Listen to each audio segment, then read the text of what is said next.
नमस्कार. श्रद्धाच्या जगात म्हणजेच श्रद्धाच आर्ट ऑफ वर्ल्ड या माझ्या यूट्यूब चॅनलमध्ये तुमच्या सगळ्यांचं स्वागत आहे. आज आपण इथं करणार आहोत गुळाची पोळी. याच्यासाठी मी सगळ्यात पहिल्यांदा एक वाटी, आता घरच्या प्रमाणात आपण आज करतोय, घरची वाटी आहे ना, एक वाटी सुकं खोबरं घेऊन आपण गुलाबीसर होईपर्यंत छान खमंग भाजून घेतोय. सगळं प्रमाण आज आपण घरच्या वाटीच्या प्रमाणात घेणार आहोत. बघा आता किती छान मस्त असं गुलाबीसर खोबरं झालंय, काढून ठेवायचं आहे. आता एक वाटी तीळ घ्यायचेत. तीळसुद्धा आपल्याला खमंग भाजून घ्यायचेत. तीळसुद्धा खमंग भाजायचेत. तीळ निवडून स्वच्छ करून घेतलेले आहेत.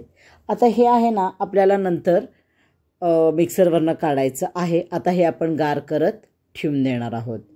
आता त्याच पॅनमध्ये 2 चमचे तेल घातलेलं आहे. आणि आता आपल्याला काय करायचं आहे, एक वाटी बेसन घ्यायचं आहे. बारीक बेसन वापरा. आणि आता हे बेसनसुद्धा खमंग भाजून घ्यायचं आहे.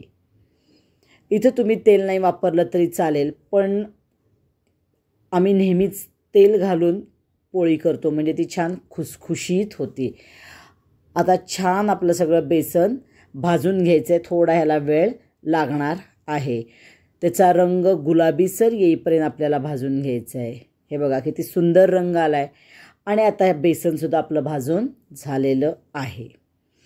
आता आपल्याला काय करायचं आहे, मिक्सरमधनं तीळ पहिल्यांदा बारीक करून घ्यायचे आहेत. जेवढे जमतील तेवढे बारीक आपण करून घ्यायचे आहेत. तीळ झाले की आपल्याला खोबरं घ्यायचं आहे आणि खोबरंसुद्धा मिक्सरमधनं छान बारीक करून घ्यायचं आहे.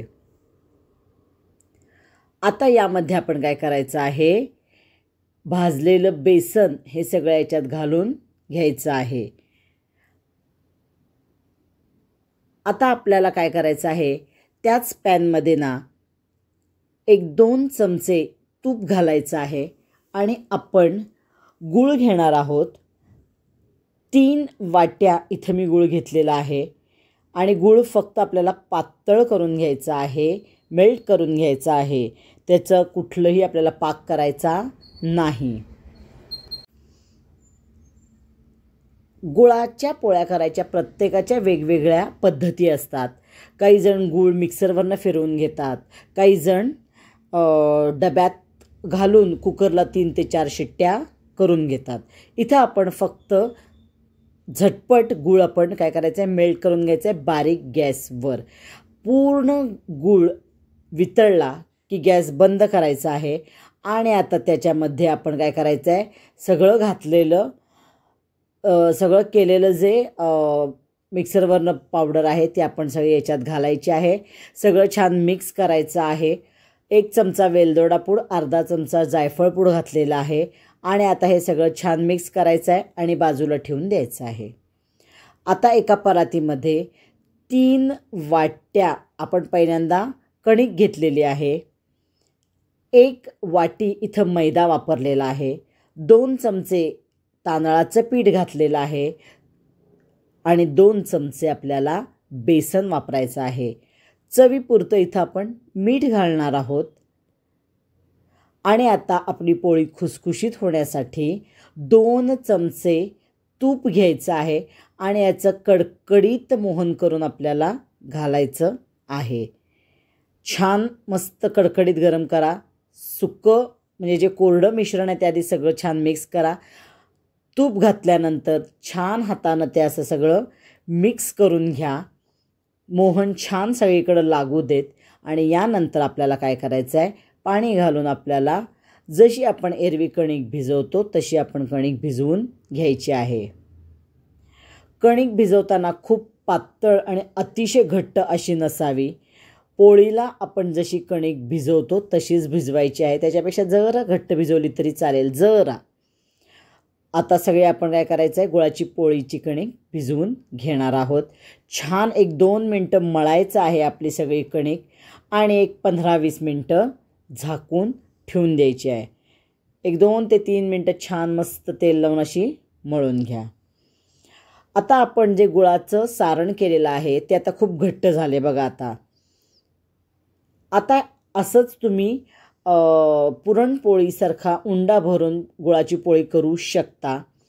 पण आम्ही नेहमीच काय करतो की जास्त जर कोरडं झालं तर थोडंसं त्याला दूध लावतो आणि त्याचे छान गोळे करून घ्यायचे. जेवढी आपल्याला पोळी करायची आहे तेवढी सगळे गोळे छान आपण करून घ्यायचे आहेत. हे बघा. आणि आता तसेच काय करायचे, ह्याचे कणकेचे आपल्याला गोळे करून घ्यायचे आहेत. एक गोळा जर सारणाचा असेल तर 2 आपल्याला छोटे छोटे कणकेचे घ्यायचे आहेत आणि दाखवते त्याप्रमाणे पोळी लाटायची आहे. आता काय होतं, खूपदा आपण गुळाची पोळी लाटल्यानंतर आपलं सारण शेवटपर्यंत जात नाही. तर त्याच्यासाठी सुद्धा इथे मी एक छान ट्रिक दाखवली आहे,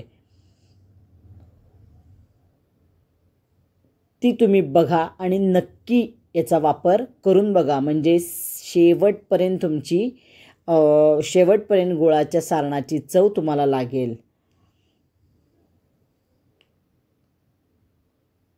हलक्या हातानं छान लाटून घ्यायचं आहे.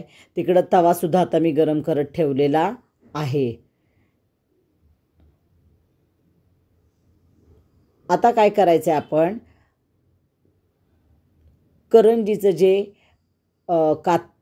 कट करतो करंजी, तर त्याचं जे कात्रण आहे तर त्याच्या ह्यानं आपण आपली पोळी कडेनं कट करून घ्यायची आहे.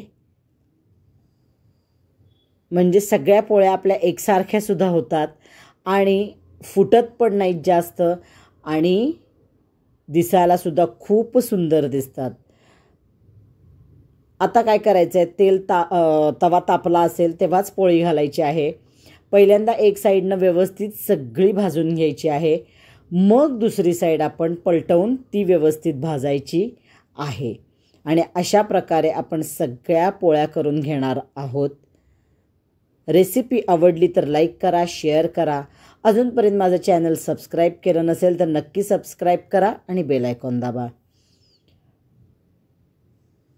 प्रत्येक पोळी भाजून झाली की आपण टिश्यू पेपरनं आपला तवा स्वच्छ करून घ्यायचा आहे. आणि अशा प्रकारे आपण काय करायचे, सगळ्या पोळ्या भाजून घ्यायच्या आहेत. आता ही पोळी ना पूर्ण गार झाल्यावर भरायची आहे आणि ही पोळी खाताना घट्ट तूप पाहिजे. घट्ट तूप आणि पोळी मस्त एन्जॉय करा. थँक्यू.